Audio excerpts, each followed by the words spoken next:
नमस्कार, मी सुजित. आज आपण पुन्हा नवीन व्हिडिओमध्ये भेटत आहेत आणि तो व्हिडिओ आज आपण रेकॉर्ड करायचं कारण आहे की इयत्ता 10वीतील राज्यशास्त्राच्या पुस्तकातील निवडणूक प्रक्रिया चॅप्टर क्रमांक 2 हा आज आपण पाहणार आहोत.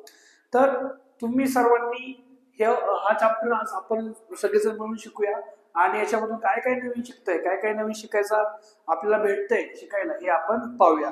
हा जो चॅप्टर आहे हा चॅप्टर आपल्या प्रत्येक व्यक्तीला निवडणूक प्रक्रिया ही असते ती आयुष्यामध्ये म्हणजे वय आपलं 18 असेल आणि 18 वर्षानंतर आपल्याला काय भेटतं, मतदानाचा हक्क भेटतो. पण नक्की निवडणूक प्रक्रिया असते कशी आणि चालते कशी ही आज आपल्याला शिकण्याचे काही एक संधी मिळालेली आहे. तर आपलं चॅप्टर आहे निवडणूक प्रक्रिया.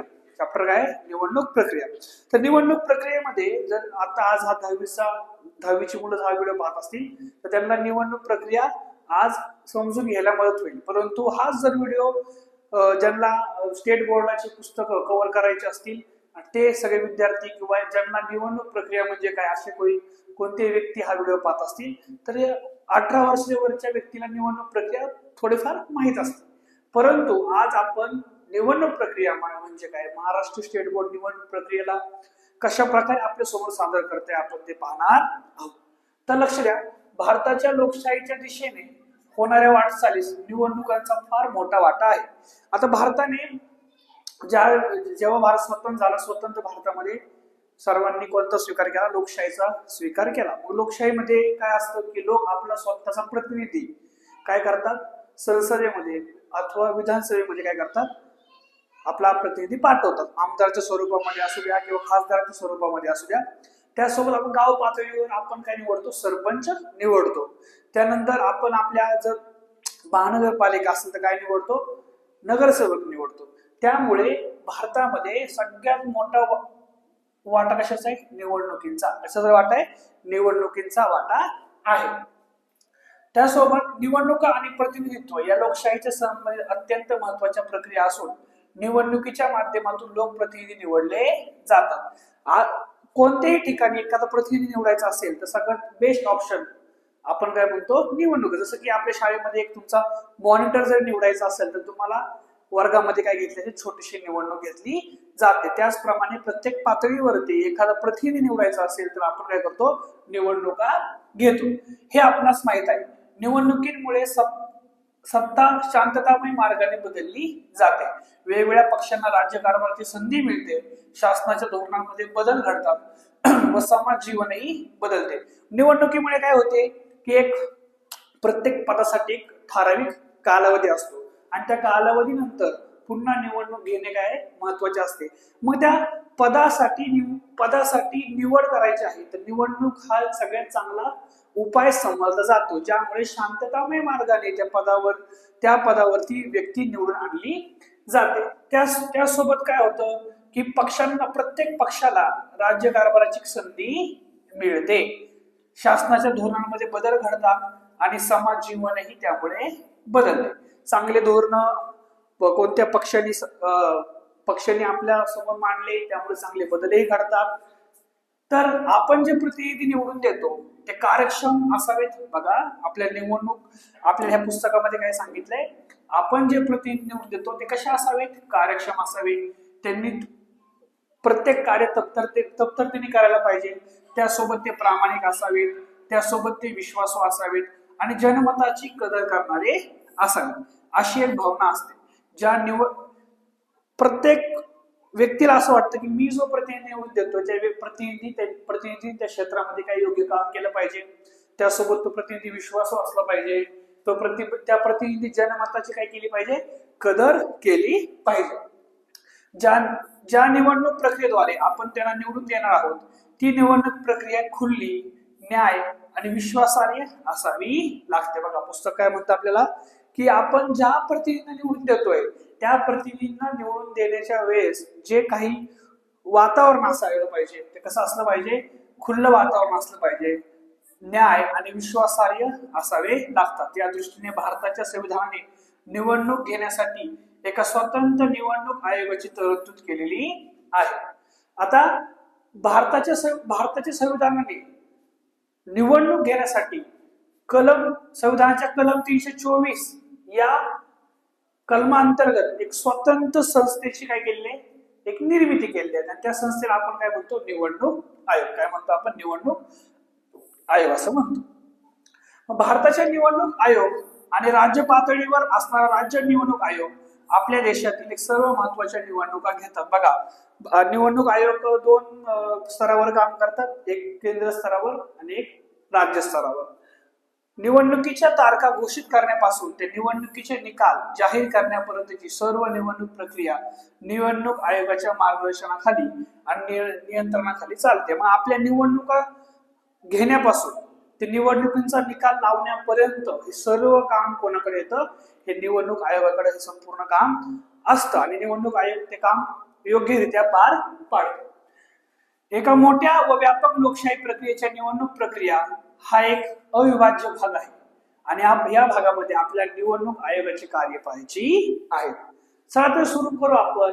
निवडणूक आयोग म्हणजे काय, निवडणूक आयोगाची स्थापना कधी झाली, निवडणूक आयोगाचे प्रमुख आयुक्त कोण असतात, त्यांची निवड कोण करतो, निवडणूक आयोगाचे कार्य काय, हे संपूर्ण आपल्याला या पाठामध्ये पाहायचं आहे.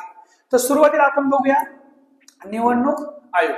निवडणूक आयोग तर भारतातील निवडणूक प्रक्रियेच्या केंद्रस्थानी अर्थातच निवडणूक आयोग आहे. सर्वात महत्वाचं, भारतामध्ये निवडणुका घ्यायच्या असतील, राजकीय निवडणुका घ्यायच्या असतील, एखाद्या पदासंदर्भात पद, तुमचं सरपंच पदापासून ते प्राईम मिनिस्टर, पंतप्रधानांपर्यंत कोणतेही पद असू द्या, त्या पदापर्यंत आपल्याला काय करावं लागतं, निवडणूक घ्यावी लागते. आणि ते निवडणुकी घेण्याचं कार्य जर कोण पार पाडत असेल तर कोण आहे, निवडणूक आयोग.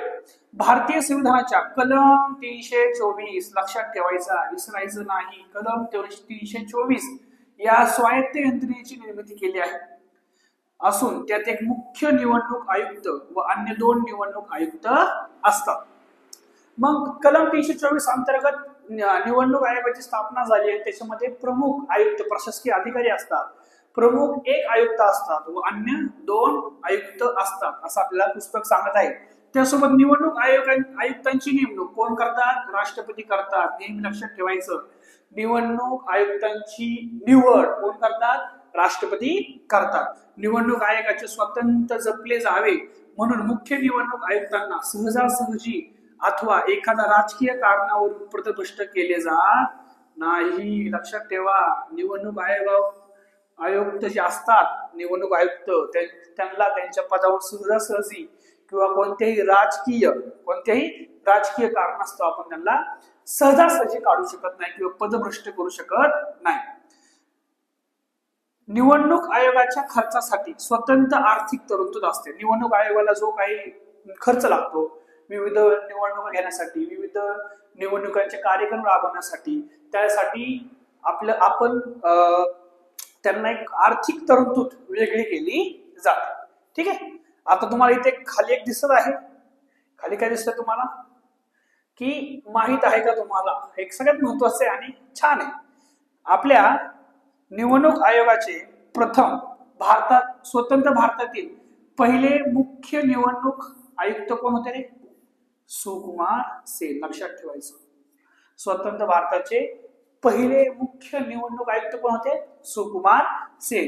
1921 साली सुकुमार सेन हे ब्रिटिशकालीन भारतीय प्रशासकीय सेवेत दाखल झाले होते आणि पुढे 1950 मध्ये निवडणूक आयोगाची जेव्हा स्थापना झाली, त्या स्थापनेनंतर निवडणूक आयुक्ताचा पदभार सुकुमार सेन यांना देण्यात आला. हे आहेत सुकुमार सेन. तर पेपरला सरळ सिंपल इकडे मी जाऊ शकते किंवा बहुपर्यायी प्रश्न येऊ शकतो की स्वतंत्र भारताचे पहिले मुख्य निवडणूक आयुक्त कोण, तर पहिले मुख्य निवडणूक आयुक्त कोण आहे, सुकुमार सेन. ठीक आहे. आता पुढं आपलं काय सांगितलंय, पुढं आहे आता एक सगळ्यात अजून एक महत्वाचे की तुम्हाला असं, आता जो व्हिडिओ पाहतो याच्यामध्ये 2 जिल्हा परिषद महानगरपालिकेचे किंवा प्रायव्हेट शाळेचे मुलं, जास्त करून जिल्हा महानगरपालिकेचे सरकारी शाळेचे विद्यार्थी असतील, त्यांना माहित असेल की निवडणूक आली की यावेळेस आपल्या शिक्षकांना काही ना काहीतरी काम असायचं. मग आपण जर पाहिलं तर ते शिक्षक काय करायचे, निवडणूक याद्या तपासायचे, विविध वोटर ID कार्ड आले असतील आपल्या वर्गात विचारायचे की हे व्यक्ती तुमच्या इथं कोण राहतो का, आपल्या गावातली शाळा. त्यामध्ये लक्षात ठेवा, इथं आपल्याला काय सांगितलंय महत्वाचं, की निवडणूक आयोगाकडे स्वतंत्र कर्मचारी वर्ग नाही. तर निवडणूक आयोग काय करतं, इतर शासकीय विभागातील अधिकारी, शिक्षक व कर्मचाऱ्यांच्या मदतीने निवडणूक प्रक्रिया पार पाडली जाते. ठीक आहे. स्वतंत्र निवडणूक आयोगाकडे स्वतंत्र कोणताही कर्मचारी वर्ग नाहीये. तर तो काय करतो, निवडणूक आयोग काय करतं की प्रशासकीय सेवेमध्ये असलेले, सरकारी सेवेमध्ये असलेले अधिकारी, त्यासोबत शिक्षक व कर्मचाऱ्यांची मदत हे निवडणुकीच्या दरम्यान घेते. ठीक आहे. तर आता आपल्याला सगळ्यात महत्वाचं काय की निवडणूक आयोगाची कार्य. निवडणूक आयोगाची कार्य सगळ्यात महत्वाची कार्य कोणती, निवडणूक आयोगाची कार्य. जर तुम्हाला कधी पेपरमध्ये डिस्क्रिप्टिव्ह क्वेश्चन मध्ये आला तर तुम्हाला माहित पाहिजे की निवडणूक आयोगाची कार्य काय असतात. तर निवडणूक आयोगाचे कार्य काय, पहिलं कार्य मतदार याद्या तयार करणे. वय 18 आणि 18 पेक्षा जास्त असेल अशा व्यक्तीला भारतामध्ये मतदान करण्याचं काय आहे, एक हक्क आहे. आणि त्या नमूद केलेल्या, ज्यांनी नोंदणी केली अशा मतदारांची यादी तयार करणे. आणि इतरही याद्या, ज्यांचं काही पत्ता चेंज झाला असेल किंवा वगैरे काही असेल त्यांची यादी तयार करणे. त्यानंतर काय, निवडणुकांचे वेळापत्रक व संपूर्ण कार्यक्रम जाहीर करणे. मग ज्या वेळेस निवडणुकांच्या तारखा जाहीर होतात त्याच वेळेस निवडणुकीचं वेळापत्रक सुद्धा जाहीर केलं जातं, निवडणूक आयोगाकडून जाहीर केलं जातं. त्यानंतर उमेदवारांच्या अर्जाची छाननी करणे. मग ज्या वेळेस निवडणुकांच्या वेळापत्रक जाहीर होतं त्याच वेळेस उमेदवारांसाठी फॉर्म भरण्याची तारीख, अंतिम तारीख असं संपूर्ण वेळापत्रक दिलं जातं. ज्या वेळेस उमेदवार त्याचा उमेदवारी अर्ज भरतो त्यावेळेस त्याच्या अर्जाची पूर्ण छाननी करण्याचा कार्य कोणाकडे असतं, निवडणूक आयोगाकडे असतं. चौथं काम काय, राजकीय पक्षांना मान्यता देणे. म्हणजे कोणते राजकीय पक्ष असतील, प्रादेशिक राजकीय पक्ष असतात, त्यानंतर एक राष्ट्रीय पक्ष असतात. ह्या पक्षांची मान्यता निवडणूक आयोग विशिष्ट नियमांवरती किंवा अटींवरती येतं. हे तुम्हाला त्याच्या पुढच्या धड्यामध्ये आपण पाहणार आहोत की नक्की एक प्रादेशिक पक्ष म्हणजे काय, एक राष्ट्रीय पक्ष म्हणजे काय, या दोन पक्षांना मान्यता देण्यासाठी काय अटी असतात ते आपण पाहणार आहोत. त्यासोबत निवडणुकी संबंधीचे वाद सोडवणे. निवडणूक संबंधी काही वेळेस वाद तयार होतात गावागावांमध्ये किंवा एखाद्या ठिकाणी, त्यावेळेस वाद सोडण्याचा पूर्ण अधिकार कोणाकडे असतो, निवडणूक आयोगाचा असतो. त्यासोबत हे निवडणूक आयोगाचे 5 कार्य, मुख्य कार्य 5 आहेत. तर आपण एक प्रत्येक कार्य बघणार आहोत. बघा, मतदार याद्या तयार करणे. वयाची 18 वर्ष पूर्ण केल्यानंतर प्रत्येक भारतीय नागरिकाला मतदानाचा हक्क मिळतो. वयाची किती वय लागतं, 18. मतदानासाठी किती वय लागतं, 18. तो बजावण्यासाठी त्याचे नाव मतदार यादीत असावे लागते. मतदार याद्या तयार करणे, त्या अद्ययावत करणे, नव्या मतदार याद्यांचा समावेश करणे इत्यादी कामे निवडणूक आयोग करते. मतदारांना ओळखपत्र देण्याचा अधिकार निवडणूक आयोगाला आहे. तर भारतामध्ये मतदान करण्याचं कमीत कमी वय किती पाहिजे, आपलं 18 वर्ष पाहिजे. जर तुमचं वय 18 साल असेल तर तुम्ही निवडणूक आयोगाच्या वेबसाईटवर जाऊन तुमचं नाव नोंदवू शकता. ठीक आहे. निवडणूक आयोग काय करतं, तुमचं नाव ह्या मतदार याद्यांमध्ये काय करतं, ऍड करतं, समाविष्ट करतं. आणि नंतर तुम्हाला काय होतं, एक मतदार ओळखपत्र येतं. त्या ओळखपत्राच्या आधारे तुम्ही तुमच्या प्रभागामध्ये म्हणा किंवा तुम्ही लोकसभे संघामध्ये म्हणा, तर त्याच्यामध्ये तुम्ही काय करू शकता, विधानसभेच्या संघामध्ये म्हणा, त्याच्यावर तुम्ही मतदान करू शकता. ठीक आहे. दुसरं काय, निवडणुकांचे वेळापत्रक व संपूर्ण कार्यक्रम जाहीर करणे. दरवेळेस निवडणूक आयोग 1.5 ते 2 महिन्या अगोदर काय करतात, निवडणुकांचे वेळापत्रक जाहीर करतात. मग प्रत्येक वेळेस प्रत्येक पदासाठी कालावधी काय असतो, वेगळा असतो. सरपंच पद असू द्या, नगरसेवक पद असू द्या, आमदार पद असू द्या, खासदार पद असू द्या, ह्या प्रत्येक पदासाठी वेळ असते, एक मुदत असते त्या पदावरती असण्याची. पण ती मुदत संपत आली की निवडणूक आयोग काय करतो, त्या पदासाठी निवडणूक घेण्यासाठी एक वेळापत्रक जाहीर करतो. काय करायचं नक्की, निवडणुकीचे संपूर्ण संचालन ही निवडणूक आयोगावरील जबाबदारी आहे. असल्याने कोणत्या राज्यात केव्हा व किती टप्प्यात निवडणुका घ्यायच्या हे संपूर्ण कोण ठरवतं? निवडणूक आयोग ठरवतं. राज्यामध्ये निवडणूक कोण घेणार हे राज्य सरकार ठरवत नाही. हे कोण ठरवतं? निवडणूक आयोग ठरवतं. निवडणूक आयोगाकडे ही पूर्ण जबाबदारी असते. त्यासोबत उमेदवारांच्या अर्जाची छाननी करणे. याच्यामध्ये काय करायचं? निवडणुकांच्या तारखा जाहीर झाल्यानंतर विविध राजकीय पक्ष आपले उमेदवार निवडणुकीसाठी उभे करतात.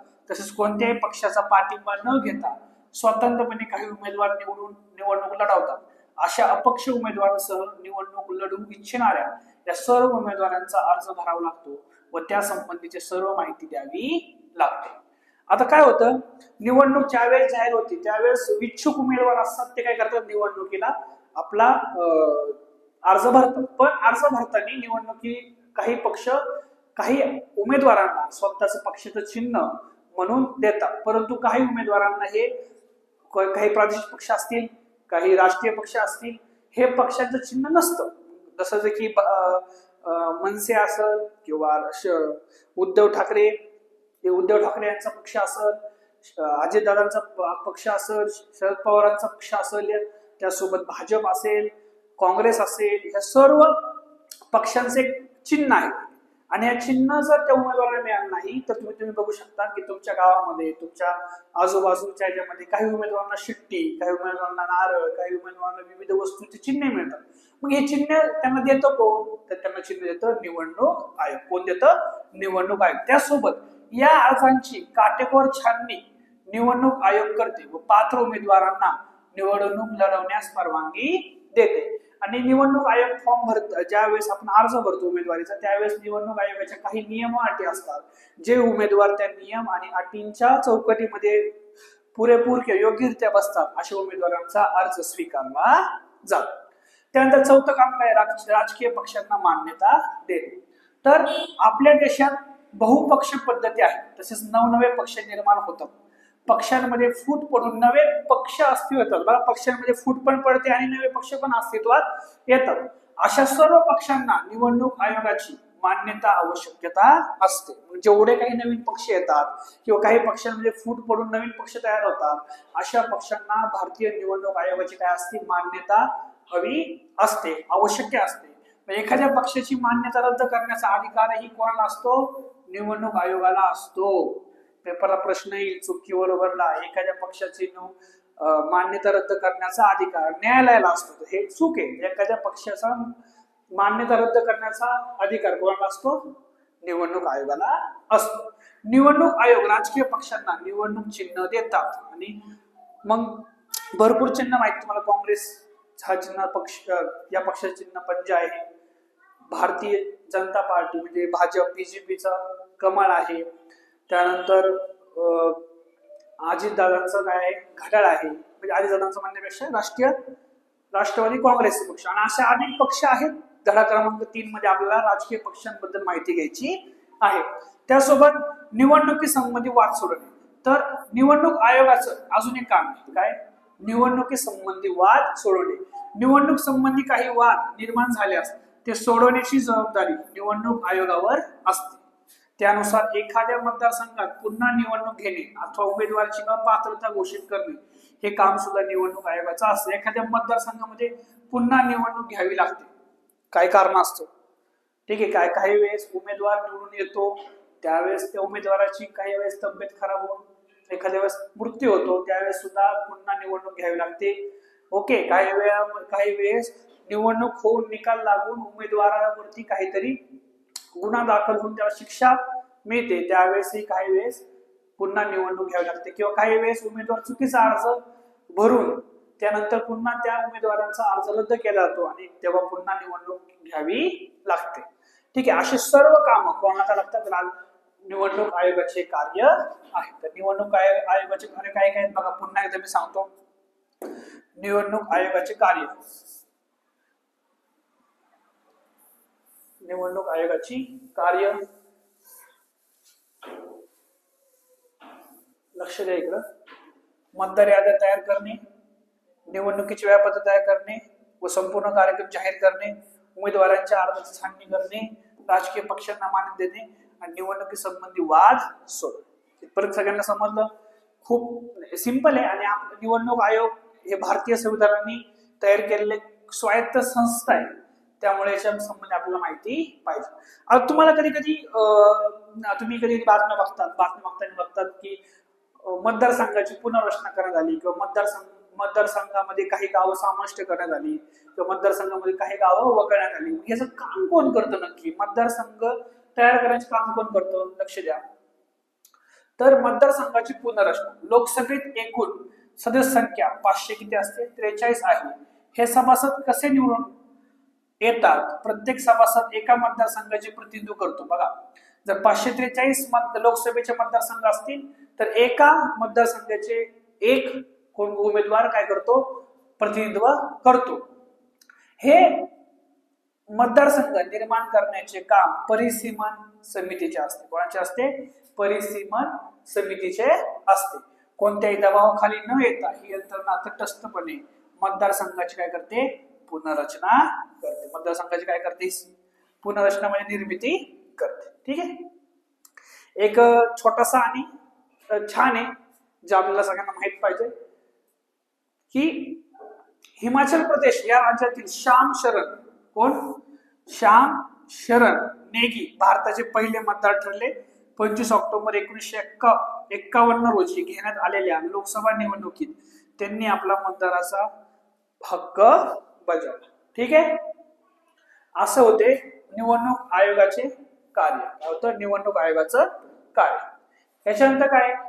निवडणूक प्रक्रिया कशी घेतली जाते? निवडणूक प्रक्रिया कशी घेतली जाते बघा.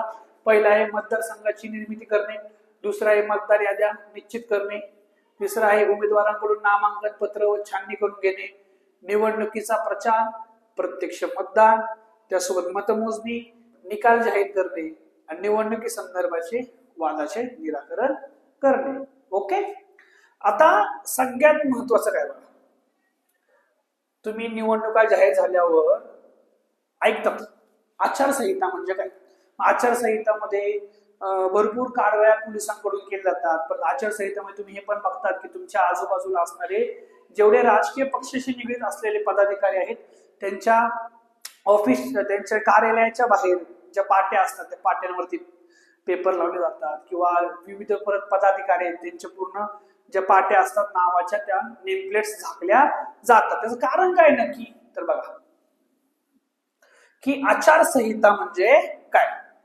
भारतातील निवडणुका जास्तीत जास्त खुल्या व न्याय वातावरणात होण्यासाठी निवडणूक आयोगाने स्वतंत्रपणे ज्या उपाययोजना राबवल्या आहेत त्यात आचारसंहितेचा म्हणजे कोड ऑफ कंडक्ट चा समावेश करता येईल.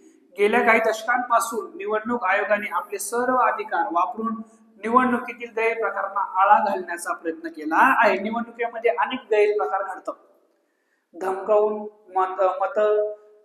मतदान कर लावणे, किंवा पैसे वाटून मतदान कर लावणे, किंवा एखाद्या वस्तूचा आमिष दाखवणे, अशा गोष्टी करून मतदान करायला लावणे, मत विकत घेणे. त्यामुळे निवडणुकीपूर्वी काही काळ व निवडणुकीच्या दरम्यान सरकार, राजकीय पक्ष व मतदारांनी निवडणुकीसंबंधी कोणत्या नियमांचे पालन करावे ते आचारसंहितामध्ये स्पष्ट असते.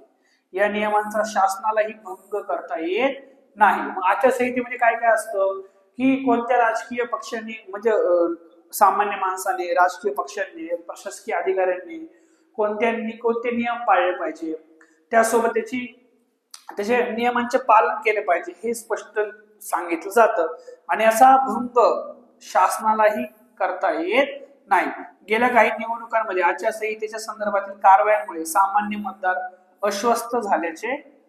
आश्वस्त झाल्याचे दिसते. आणि सामान्य मतदाराला सुद्धा समजले की निवडणूक आयोगाची ही आचारसंहिता सामान्य मतदारासाठी योग्य आहे, ज्यामुळे कोणतेही हिंसा घडत नाही, कोणतेही धमकोलीचे प्रकरण घडत नाही. ओके. तर ही आहे आपली आचारसंहिता. मग मुक्त व न्याय निवडणुका घेण्यासमोरील आव्हाने. आता फक्त निवडणूक आयोग फक्त कामच करतो, पण त्यावेळेस त्यांना काही आव्हाने पण असतात, काही प्रॉब्लेम्स असतात. प्रॉब्लेम्सना निवडणूक आयोगाला फेस करावं लागतं. कोणते प्रॉब्लेम आहेत?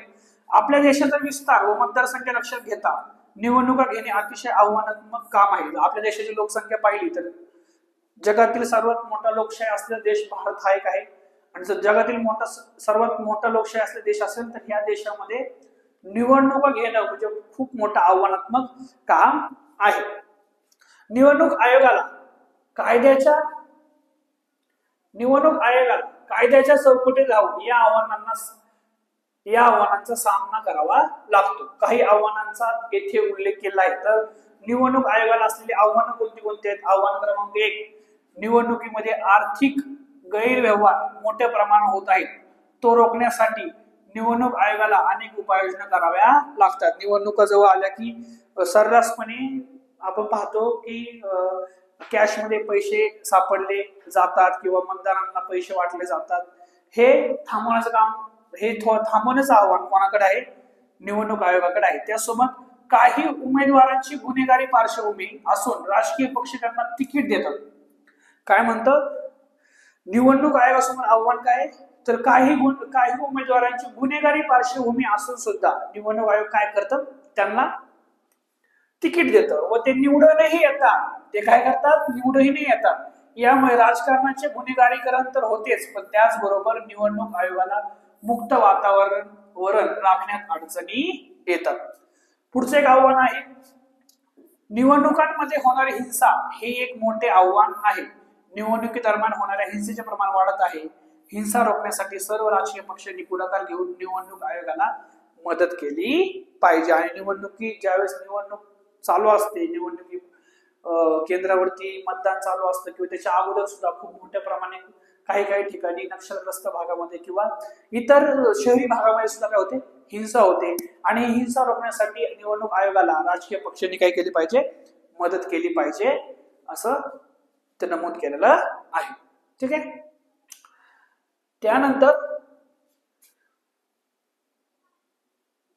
त्यासोबत राजकारणावर हे खूप मोठं आव्हान आहे. राजकारणावर आपल्याच कुटुंबाचा प्रभाव राहील. यासाठी नातेवाईकांनाच निवडणूक उमेदवारी देण्याचा प्रयत्न केला जातो. त्यामुळे प्रातिनिधिक संस्थांमध्ये कौटुंबिक मतदारी निर्माण होऊ शकते. ठीक आहे. हा एक काय आहे? निवडणुकीसमोर काय आव्हाने? घराणेशाही पुढे घेऊन जाणे. तर याच्यामध्ये प्रतिनिधित्व काय होऊ शकतं? कमी होऊ शकतं. हे एक आव्हान निवडणूक आयोगासमोर आहे. तर आता निवडणूक सुधारणा. निवडणुका ही एक सातत्याने चालणारी प्रक्रिया आहे. निवडणुकांवर लोकशाहीचे भवितव्य अवलंबून असते. योग्य सुधारणा केल्यास निवडणूक प्रक्रियेची विश्वासार्हता वाढते. इथे काही निवडणूक सुधारणा सुचवल्या आहेत बघा पुढं. आणि ह्या निवडणूक सुधारणा सुचवल्या आहेत, त्या जर अंमलामध्ये आणल्या, त्या जर व्यवस्थित पद्धतीने काय झाल्या, विविध ठिकाणी अप्लाय केल्या गेल्या, राबवल्या गेल्या, तर नक्कीच निवडणूक प्रक्रियेमध्ये सुधारणा होऊ शकते. पहिलं काय? स्त्रियांच्या राजकारणातील प्रतिनिधित्व वाढवण्यासाठी राजकीय पक्षांनी त्यांना 50% महिलांना उमेदवारी द्यावी व त्यांना निवडून आणण्याचा प्रयत्न करावा. दुसरा एक काय? गुन्हेगारी पार्श्वभूमी असलेले व्यक्तींना राजकीय पक्षांनी उमेदवारीच देऊ नये. या संदर्भात न्यायालयाने दिलेल्या निर्णयाचे काटेकोर पालन करावे. ठीक आहे. काही राजकीय पक्ष काही गुन्हेगारी पार्श्वभूमी असलेल्या व्यक्तींना काय करतात? निवडणूक आयोग म्हणतं की, आणि सर्रास आपल्याला पण दिसतं काही ठिकाणी की गुन्हेगारी पार्श्वभूमी असलेल्या उमेदवारांना तिकीट दिलं जातं आणि त्यावरून काय होतं? उमेदवार निवडून येतो आणि एकदम खुल्लं वातावरण राहत नाही, दहशत वातावरण राहतं. त्यासोबत म्हणून निवडणूक आयोग काय म्हणतं? सुधारणा करा. काय सुधारणा करा? गुन्हेगार पार्श्वभूमी असलेल्या व्यक्तींना राजकीय पक्षांची उमेदवारी देऊ नका. त्यानंतर पुढे काय? निवडणुकीचा खर्च सरकारने करावा. निवडणुकीचा खर्च कोणी करावा? सरकारने करावा. त्यामुळे राजकीय पक्ष आर्थिक गैरवापर करणार नाहीत व निवडणुकीतील पैशांचा गैरवापर थांबवता येईल. जर निवडणुकीतील पैशांचा गैरवापर जरी थांबवायचा असेल तरी ही एक सुधारणा असेल. प्रत्यक्षात बघायला गेलं तर नक्कीच हे पण एक आव्हानच वाटतं मला पण. त्यानंतर कारण एवढ्या मोठ्या निवडणुकीचा खर्च जर सरकार करत असेल तर नक्कीच त्याच्यामध्ये काही कुठं ना कुठं तरी प्रॉब्लेम येऊ शकतो, समस्या येऊ शकते. त्यासोबत लोकप्रतिनिधित्वाच्या कायद्यातही त्या दृष्टीने बदल करून गुन्हेगारी पार्श्वभूमीचे उमेदवार निवडणुकीत सामील होणार नाहीत याची काळजी घ्यावी. ही आहे निवडणुकांमधील सुधारणा करायला हव्यात असे एक महत्वाचे मुद्दे. त्यानंतर तुम्हाला सगळ्यांना दिसतंय ज्याच्यावरून नेहमीच राजकारण काय असतं पेटलेलं असतं किंवा नेहमीच ह्याच्यावरती दुमत निर्माण होतात, ही अशी ईव्हीएम. अशी कोणती मशीन? EVM machine. बघा, स्वतंत्र भारतातील पहिली निवडणूक 1951 ते 52 मध्ये पार पडली. निवडणुकीच्या राजकारणाला व त्यातून लोकशाही व्यवस्थेला आकार देण्यास या काळात सुरुवात झाली. तर भारतामध्ये पहिली निवडणूक 1951 ते 1952 साली काय झाली? पूर्ण भारतामध्ये राबवल्या गेल्या. त्यानंतर सुरुवातीच्या अनेक निवडणुकांमध्ये मतपेट्यांचा वापर केला जात असे.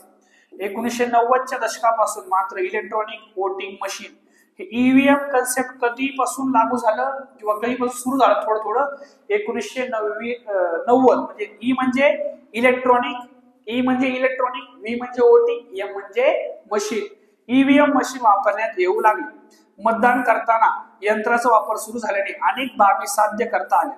ईव्हीएम मशीनवर दर्शवलेल्या उमेदवारांपैकी कोणालाही मत द्यायचे नसेल तर त्यामध्ये एक नन ऑफ द अभाव म्हणजे नोटा हे एक बटन त्यामध्ये पर्याय म्हणून देण्यात आलं. जर ईव्हीएम मशीन मध्ये सगळ्यात शेवट एक ऑप्शन असतो, वरील उमेदवारांपैकी तुम्हाला कोणता उमेदवार योग्य वाटत नसेल त्या पदासाठी तर तुम्ही नोटा नन ऑफ द अबाव हे ऑप्शन दाबून मतदान करू शकता. हा पर्याय देता येणे मतदारांना शक्य झाले. दिव्यांग व्यक्तींनाही मतदान करणे सोपे जाऊ लागले. पर्यावरणाच्या रक्षणाला मदत झाली. विशेषतः वृक्षतोडीला प्रतिबंध झाला. तसेच निवडणुकीचे निकालही लवकर लागू लागले. ईव्हीएम मशीन आल्यामुळे काय झालं? जे बॅलेट पेपरवरती चिठ्ठ्यांवरती आपण मतदान करायचो त्यामुळे काय झालं? वृक्षतोड व्हायची कागदांसाठी.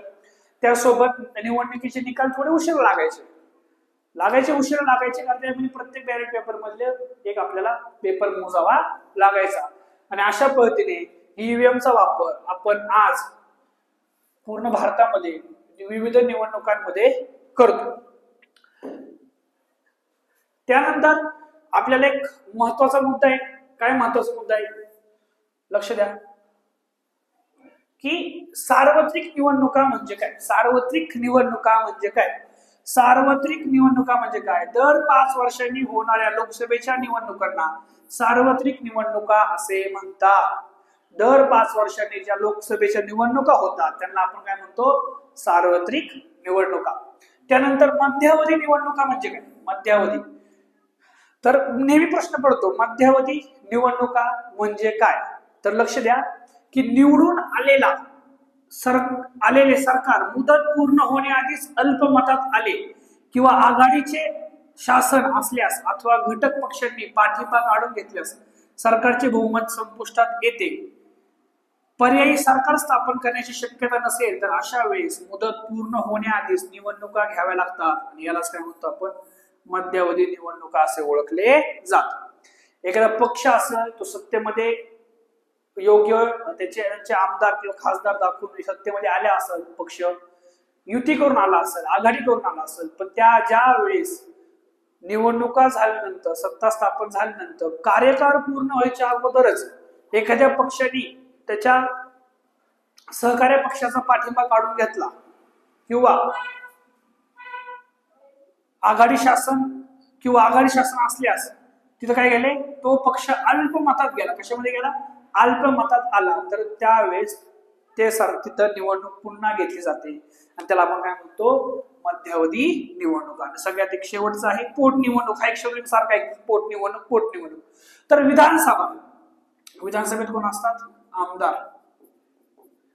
आणि लोकसभेत कोण असतात? आपले लोकसभेतल्या प्रतिनिधींना म्हणतो खासदार, विधानसभेतल्या प्रतिनिधींना म्हणतो आपण आमदार. विधानसभा, लोकसभा आणि स्थानिक शासन संस्थेमधील एखाद्या लोकप्रतिनिधीने राजीनामा दिल्यास, काय दिल्यास? एखाद्या लोकप्रतिनिधीने राजीनामा दिल्यास अथवा एखाद्या प्रतिनिधीचा मृत्यू झाल्यास, काय झाल्यास? मृत्यू झाल्यास ती जागा रिकामी होते. त्या जागेसाठी पुन्हा निवडणूक घेतली जाते. त्यास पोटनिवडणूक असे म्हणतात. बघा, पोटनिवडणूक म्हणजे काय? विधानसभा अथवा लोकसभा याच्यामध्ये एखाद्या सदस्याने राजीनामा दिल्यास, अथवा एखाद्या लोकप्रतिनिधीचा मृत्यू झाल्यास ती जागा रिकामी होते आणि त्या रिकामी असलेल्या जागेवर पुन्हा निवडणूक घ्यावी लागते. आपण त्याला काय म्हणतो? पोटनिवडणूक. काय म्हणतो? पोटनिवडणूक. तर